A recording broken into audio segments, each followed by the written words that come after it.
I was tagged in this video about autoimmune diseases and how it impacts more women. According to this man, and if you click through to the comment here and you're on TikTok, it'll take you to the video. If you are on my YouTube page, I am putting it at the back end. But this man, Gabber Mate, says that 80% of the people who have autoimmune diseases are women. And he goes on to talk about stress and the things that we go through as women and how stress exacerbates autoimmune diseases. Now, I was looking it up, and there are more than 100 types of autoimmune diseases affecting more than 23.5 million Americans. And like I said, it's mostly women. I am going to get into some of what autoimmune diseases are, but like this woman says, sometimes I feel like my heart is literally going to give out. I've been sad for so long. It physically hurts my heart. So she and other women are on this post talking about how their lives improved, how their stress levels improved once they walked away from some of these relationships. And I'm going to get into some of the comments that were on the post after I tell you a little bit about autoimmune diseases. Okay, autoimmune diseases, also known as autoimmune disorders, are the third most common category of disease in the United States after cancer and cardiovascular disease.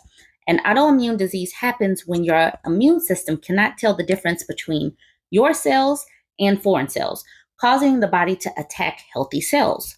One study estimated that about 80% of all patients diagnosed with autoimmune diseases are women. Scientists hypothesize that this may be related to genetic variations and hormonal changes. Research estimates that autoimmune diseases are twice as likely to affect women than men. The exact mechanism of autoimmune diseases remain unclear, but scientists have pinpointed two possible reasons why they are more common in women than men. The larger number of genes originating from the X chromosome. Women have two while men have one, creates a far greater possibility of a larger number of mutations occurring, putting women at greater risk for developing autoimmune diseases. Hormonal changes. Autoimmune diseases tend to affect women during major endocrine transitions such as puberty, pregnancy, and menopause. These changes influence the immune system in significant ways because the interaction between hormones and the immune system and other organs in the body, such as skin and psoriasis. Women typically experience more hormonal changes than men, making autoimmune diseases more prevalent in this population. All right, known risk factors. Age associated with major hormonal changes, mainly puberty, pregnancy, and menopause. Autoimmune diseases often affect women starting in their childbearing years because pregnancy often results in an influx of hormonal changes. These changes in hormone levels in women going through puberty and menopause also increase their risk of developing autoimmune diseases. Family history can also be a risk factor if someone in your family had some of these autoimmune diseases. Already having an autoimmune disease can make you more susceptible to getting another autoimmune disease. Obesity is another risk factor, as well as smoking and taking certain medications can impact or influence your susceptibility to get an autoimmune disease. You cannot change your genetic susceptibility to an autoimmune disease, but genetics alone do not cause them. You can take action by avoiding certain risk factors of autoimmune disease like obesity and medications, including eating a nutritious diet and limiting processed foods, incorporating regular physical activities into your life, staying up to date on the latest information about your medications, avoiding cigarettes, or quitting smoking. Now I want to talk about some of these comments. First of all, the man who is speaking, who is doing the video that I'll play at the end, his name is Gabber Mate. So that's how you spell it at the top. And this woman down in this second circle. My autoimmune disease always flares up when I'm under emotional stress. It's always the number one trigger.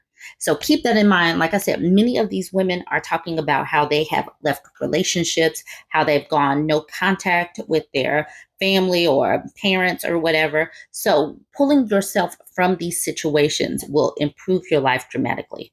This woman says, I divorced and my chronic fatigue and fibro slowly but eventually went into remission. Stress is everything. This next woman, my ex passed, and all of a sudden, joint pain is gone, and skin now looks amazing. Even his older daughters noticed. The next woman, same for me with Hashimoto's after fully no contact with my abusive parents. I've never had numbers so normal in my life with worse other habits. This person says, I have Hashimoto's and absolutely ruined gut health, which I'm currently clawing my way out of gradually, and your comment gives me so much hope. So, yes, if you're feeling some type of way, if you're feeling down, if you're stressed, stress can absolutely trigger these issues or some of these issues. This person says Hashimoto's. I just know it's because of emotions, stressed, suppressed emotions at a certain time in my life. The next person, sane, was diagnosed at 12 and grew up with a very toxic home life. The last person on this, I just learned I might have this. It took forever for a doctor to find out what's wrong with me because sometimes doctors do not listen to women. And I don't know if everybody is understanding the impact that stress can have on women's lives. Whew. This woman said, I had to grow up. He didn't. I took on more. He wouldn't. The moment I realized he didn't care about my well being, I stopped caring about him. She was in it for 23 years. The next woman, 24 years, 2 kids. The next woman, 22 years, 3 kids. I finally left and gained peace. The last woman, 18 years for them. The way they're talking like they're doing a bid in the pen.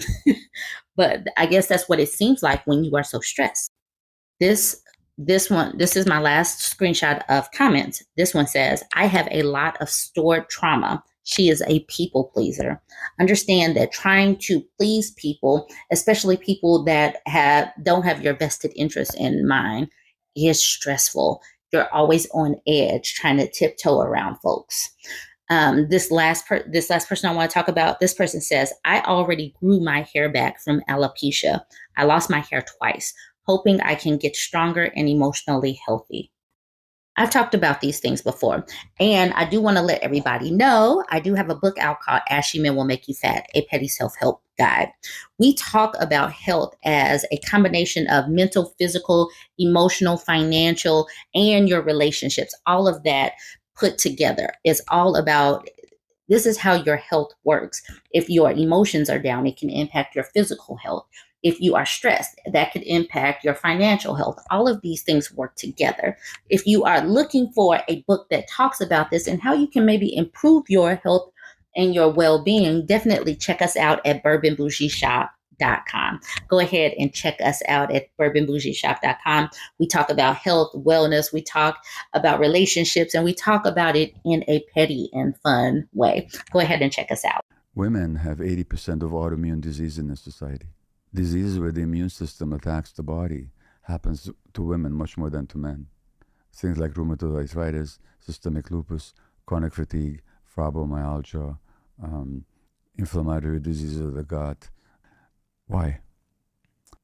Compulsively concerned with the emotional needs of others rather than their own. Identified with duty, role, and responsibility, so their work in the world rather than their own true selves. They tended to suppress healthy anger. So they tend to be very, very nice and peacemakers. And they tended to believe that they're responsible for other people feel and that they must never disappoint anybody. 2 fatal beliefs. So these are the people that, according to my observation, but according to a whole lot of research as well, that I didn't even know about, these are the people that tend to develop autoimmune disease. Now, in this society, which gender is more acculturated, programmed to suppress their healthy anger, to be the peacemakers, to be the caregivers? Women. This is a function of a reality that a lot of people deny, but it's a patriarchal society, which we can talk about, but it's not a conspiracy. It's just how it works. So me in my marriage, expect my wife to absorb my stresses. And if I'm unhappy, guess who I blame? And who do I take it out on? So she would experience somebody who's can be hostile for no reason and blaming, and she has to walk around eggshells. Now, she was programmed that way as a child. Her parents had a lot of problems, and she became the peacemaker and a caregiver emotionally. And then she carries that role into her marriage with me. And here's what the bad news is for people. We always marry somebody at the same level of emotional development or trauma resolution as we are.